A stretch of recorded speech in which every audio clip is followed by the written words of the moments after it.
وہ تمام حضرات جو حضور علیہ الصلوۃ والسلام کی غلامی چاہتے ہیں اور حضور علیہ الصلوۃ والسلام کے ساتھ اپنا قلبی تعلق استوار کرنا چاہتے ہیں، یعنی مضبوط کرنا چاہتے ہیں، وہ یہ عمل کیے بغیر اللہ کے نبی علیہ الصلوۃ والسلام کے ساتھ اپنا قلبی تعلق مضبوط نہیں کر سکتے۔ عرض یہ کرنا چاہ رہا ہوں کہ جو عمل آپ حضرات کو بتاؤں گا وہ روحانیت کی بنیاد ہے، وہ روحانیت کی ابتدا ہے، وہ ہی روحانیت کی انتہا ہے، یعنی اس عمل کے کیے بغیر آپ روحانیت میں کوئی بھی نمایاں مقام نہیں پا سکتے۔ اللہ کے قرب، اللہ کی معرفت کو حاصل کرنے کے، پانے کے کئی رستے ہیں، کئی طریقے ہیں۔ اس طرح حضور علیہ الصلوۃ والسلام کا قرب، حضور علیہ الصلوۃ والسلام کی غلامی کو پانے یا اس طرف سفر کرنے کے کئی رستے ہیں، لیکن ان رستوں میں سب سے زیادہ مفید اور آسان محفوظ رستہ جو ہے وہ آپ حضرات کو بتانا چاہتا ہوں۔ جب تک آپ یہ عمل اپنے معمولات کے اندر شامل نہیں کریں گے یا اس عمل کے آپ عامل نہیں بنیں گے، آپ کو روحانیت تو ملے گی، غلامی رسول تو ملے گی، فیض ملے گا، آپ آگے بڑھیں گے، اس میں کوئی اشکال نہیں ہے، کوئی دو رائے نہیں ہے، لیکن آپ کبھی بھی کرنی والے، ڈنڈے والے پیر نہیں بن سکتے، آپ کبھی بھی کرنی والے یا ڈنڈے والے، تصرف والے، اختیار والے عامل نہیں بن سکتے۔ آپ کے پاس روحانیت ہوگی، تصرف ہوگا، اختیار ہوگا، اس کی ایک حد ہے، اس کی ایک حد ہے، اور بالخصوص آج کے دور میں وہ بڑی محدود حد ہے، بڑے محدود اختیارات ہیں، بڑے محدود تصرفات ہیں، بڑے محدود کمالات آپ کو نصیب ہوں گے۔ کیوں؟ ہمارے پاس نہ وہ یقین ہے، نہ ہمارے پاس وہ تقوی ہے۔ اگر کوئی ہم ایسا عمل کریں جو عمل حضور علیہ الصلوۃ والسلام کے ساتھ ہمارا قلبی تعلق مضبوط کر دے، تو پھر اللہ والو جس کے شانوں کے اوپر، جس کے کندھوں کے اوپر کملی والے کا ہاتھ ہو جاتا ہے، اس کی پھر منزل کمزور بھی ہو تو پھر کوئی ڈرنے کی بات نہیں ہے۔ وہ تھوڑی منزل کے ساتھ بھی وہ پا جاتا ہے جو بڑی بڑی منزل پا کر بھی نہیں پاتے، یا بڑی بڑی ریاستیں کر کے بھی وہ مقام نہیں پاتے۔ کیوں؟ جس پہ کملی والے کی نگاہ ہو جاتی ہے پھر وہ ریاستوں کا یا مجاہدات کا محتاج نہیں رہ جاتا۔ کیوں؟ حضور علیہ الصلوۃ والسلام کی ایک ہی نگاہ کرم اس مقام پہ پہنچا دیتی ہے کہ ہم قیامت تک بھی مجاہدات کرتے رہیں، ریاضات کرتے رہیں، چلہ کشیاں کرتے رہیں، ہم اپنی محنت سے وہاں نہیں پہنچ سکتے۔ اس کی سب سے بڑی دلیل یہ ہے کہ جب عرب حضور علیہ الصلوۃ والسلام کی بارگاہ میں حاضر ہوئے اسلام قبول کرنے کے لیے، تو جن کو اللہ نے قبول کیا حضور علیہ الصلوۃ والسلام نے اپنے سینے سے لگا لیا، اپنی کملی کے نیچے چھپا لیا، وہ صحابہ بن گئے۔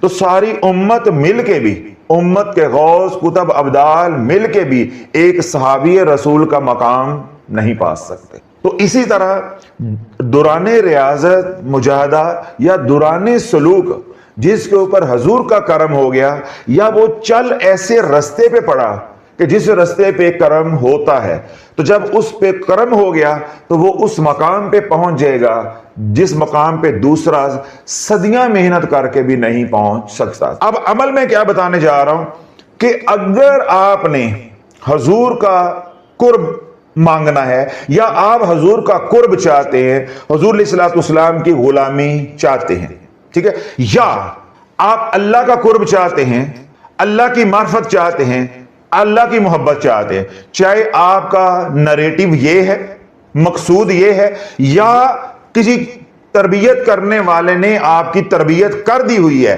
آپ مانگ ہی غلامی رسول رہے ہیں، دو ہی صورتحال ہو سکتی ہے نا۔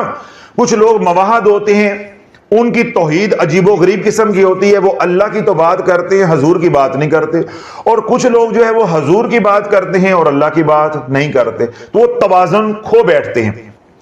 اللہ کا قرب چاہتے ہو، اللہ کی معرفت چاہتے ہو، اللہ کے در کی فقیری چاہتے ہو، تو یہ بات لکھ لو کہ ولایت حضور علیہ الصلوۃ والسلام کے در کے ساتھ یوں جڑی ہے۔ جب تک حضور علیہ الصلوۃ والسلام کے در کے، یعنی در مصطفیٰ کے تم غلام نہیں ہو، تم اللہ کے در کے فقیر نہیں بن سکتے۔ اب رب کیا فرماتا ہے؟ قل ان کنتم تحبون اللہ فاتبعونی یحببکم اللہ ویغفر لکم ذنوبکم واللہ غفور رحیم۔ اے میرے محبوب، ان کو فرما دیجئے اگر اللہ سے پیار کرتے ہو، محبت کرتے ہو تو میری اتباع کرو۔ اللہ اب اس کے اوپر انعامات کیا دے گا؟ تمہیں اپنا محبوب بنا لے گا، تمہارے گناہوں کو معاف کر دے گا۔ یہ دو انعامات کا اللہ نے اس آیت مبارکہ کے اندر وعدہ کیا ہے۔ اگر مجھ سے پیار کرتے ہو، دعوے دار ہو کہ ہم مواحد ہیں، ہم اللہ سے پیار کرتے ہیں، تو پھر میرا ہی حکم ہے میرے محبوب کی اتباع کرو۔ تو جب تم میرے محبوب کی اتباع کرو گے تو دو انعامات دوں گا۔ پہلا انعام کیا ہے؟ تمہیں اپنے قریب کر لوں گا، اپنے در کا فقیر بنا لوں گا، اور دوسرا انعام کیا ہے؟ تمہارے سارے گناہ معاف کر دوں۔ واللہ غفور الرحیم، اور اللہ درگزر کرنے والا، رحم کرنے والا ہے، بخشنے والا ہے۔ تو اللہ رب العزت نے غلامی رسول کو ولایت کی بنیاد بنایا ہے، ولایت کی بنیاد بنایا۔ اب یہاں دو اصطلاحیں استعمال ہوئی ہیں، اتباع، اور اتباع کے ساتھ اطیع اللہ و اطیع الرسول، اطاعت۔ اب اطاعت اور اتباع یہ بڑا حساس سا موضوع ہے، دو فکرے میں نے بولنے، توجہ کے ساتھ آپ نے سمجھ رہے ہیں۔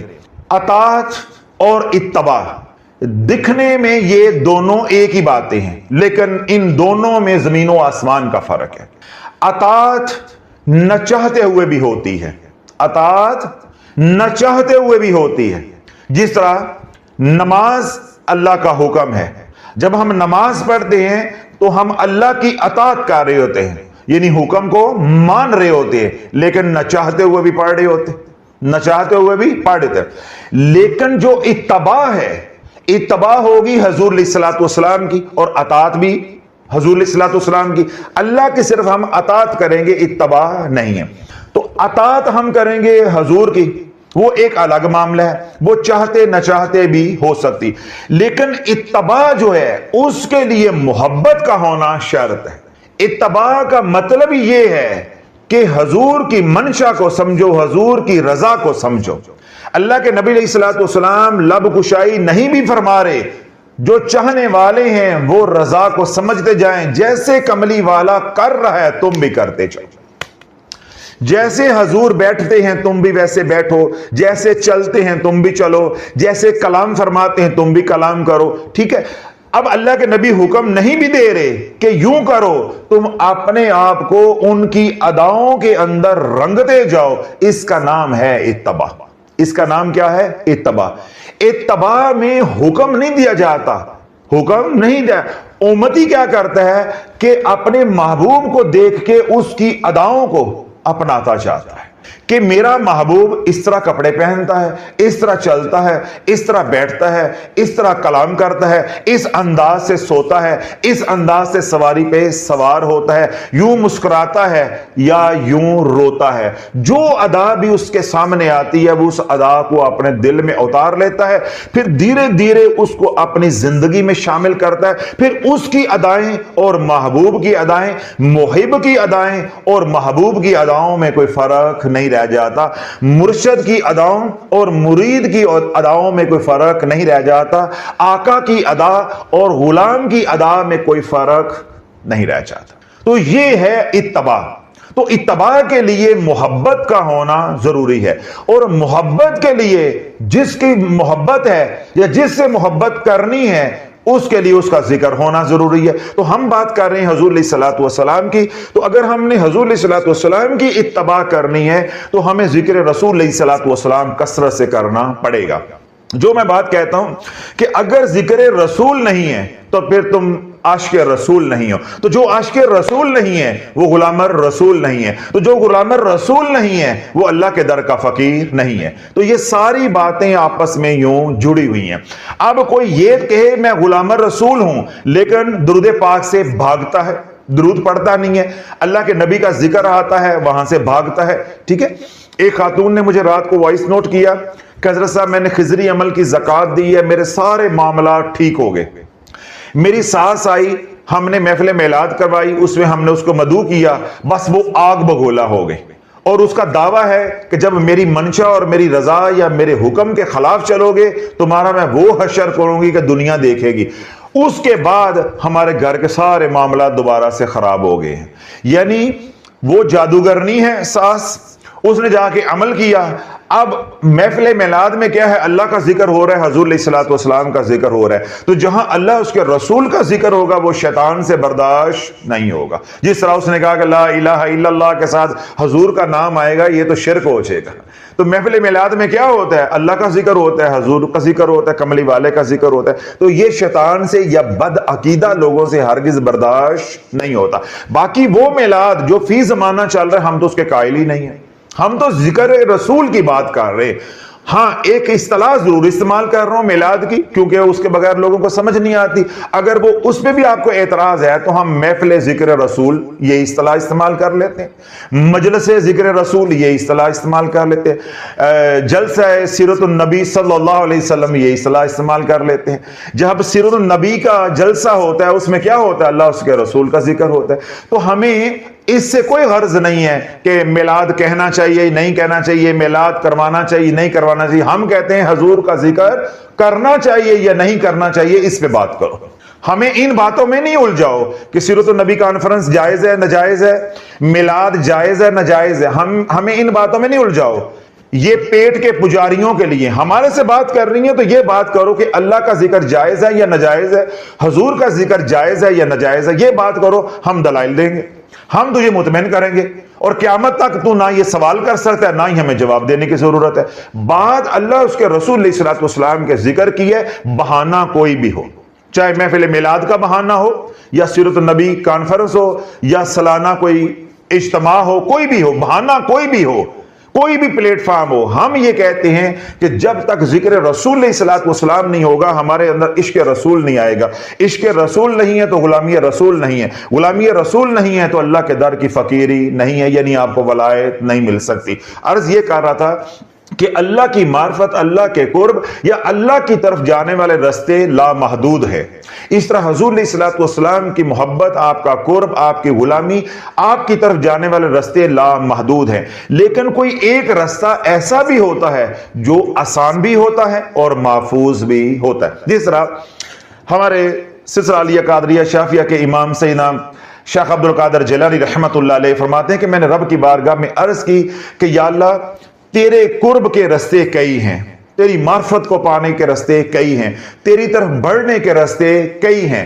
یا اللہ مجھے کوئی ایسا راستہ بتا جو مختصر بھی ہو، آسان ترین بھی ہو اور محفوظ بھی ہو، اور میں جلدی تیرا قرب پا جاؤں. تو رب نے الہام کیا، القاء کیا، عبد القادر اگر تو میرا قرب چاہتا ہے، جلدی چاہتا ہے، محفوظ راستہ چاہتا ہے تو میری مخلوق کی خدمت کر، میری مخلوق کی خدمت کر. پیران پیر سیدنا شیخ عبد القادر جیلانی رحمۃ اللہ فرماتے ہیں کہ میں سوچتا رہا، پھر میں نے رب کی بارگاہ میں عرض کی کہ یا اللہ مخلوق کی خدمت کے تو کئی شعبے ہیں. دیکھیں نا، آپ نے کسی کو راستہ بتا دیا، وہ بھی مخلوق کی خدمت ہے. یہ جو میں دعوت و تبلیغ کا کام کر رہا ہوں، آپ کی اصلاح کرنے کی کوشش کر رہا ہوں، اپنی اصلاح کرنے کی کوشش کر رہا ہوں، یہ بھی مخلوق کی خدمت ہے. آپ نے کسی کو دعائی لے کر دے دی، یہ بھی مخلوق کی خدمت ہے. کسی کو 2 لفظ پڑھا دیے، یہ بھی مخلوق کی خدمت ہے. کسی کو راستہ بتا دیا، یہ بھی مخلوق کی خدمت ہے. مخلوق کی خدمت کے تو کئی شعبے ہیں. تو جب میں نے رب کی بارگاہ میں عرض کی تو رب نے فرمایا کہ بھوکے کو کھانا کھلا اور پیاسے کو پانی پلا. یعنی کھانا کھلانا، پانی پلانا، یہ سب سے زیادہ آسان اور محفوظ راستہ ہے اللہ کی رضا کو پانے کے لیے. اس لیے خانقاہی نظام کے اندر لنگر چلتا ہے. جو لوگ آتے ہیں ان کو کھانا کھلایا جاتا ہے، ان کو پانی پلایا جاتا ہے، ان کے آرام کا خیال رکھا جاتا ہے. تو پیران پیر سیدنا شیخ عبد القادر جیلانی رحمت اللہ علیہ نے پھر یہ مخلوق کی خدمت کا راستہ چنا.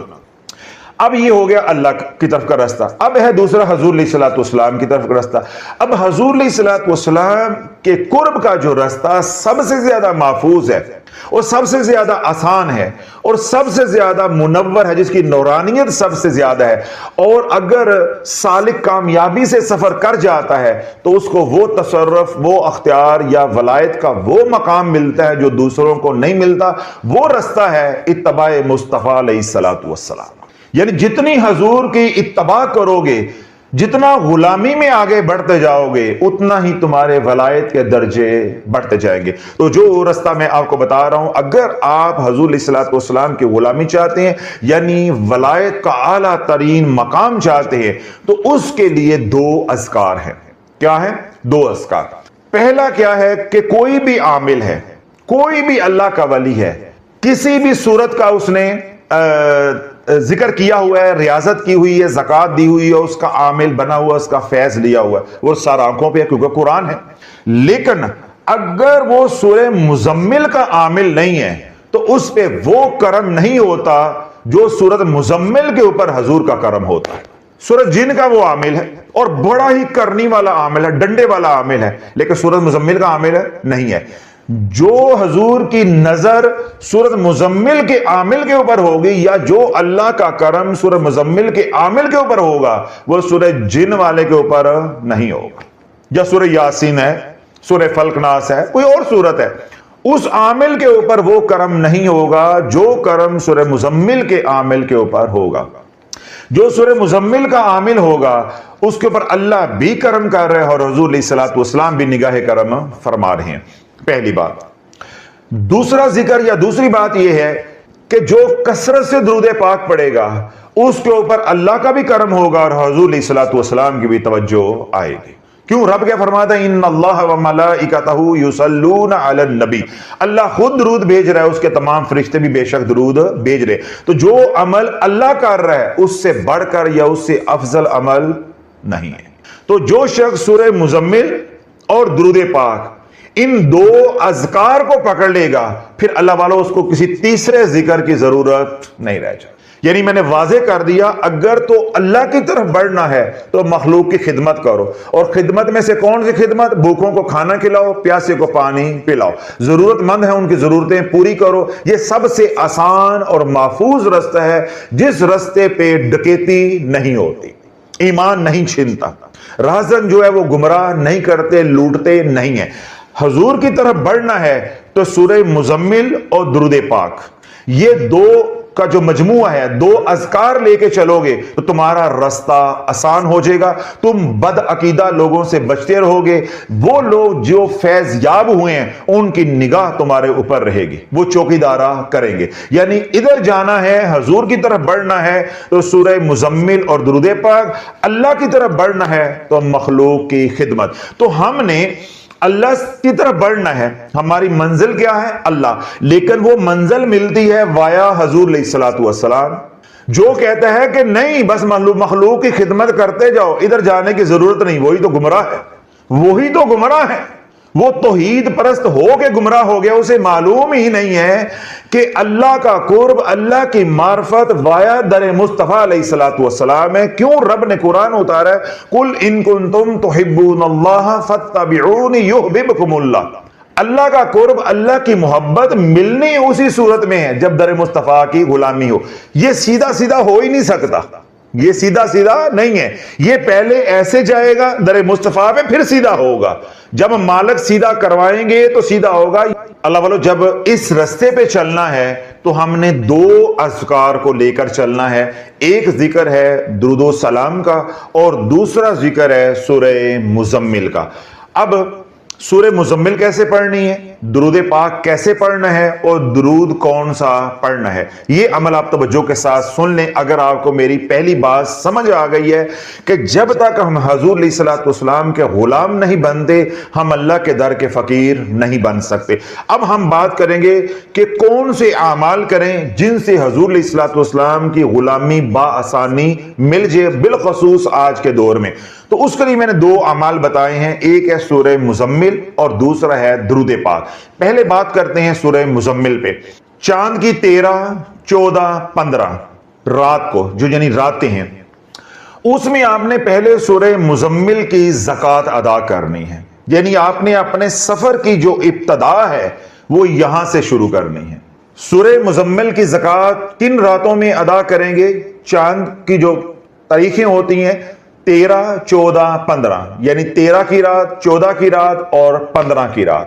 آپ نے 111 مرتبہ سورہ مزمل پڑھنی ہے. مکمل شرائط کے ساتھ پڑھیں گے، حصار کے ساتھ پڑھیں گے.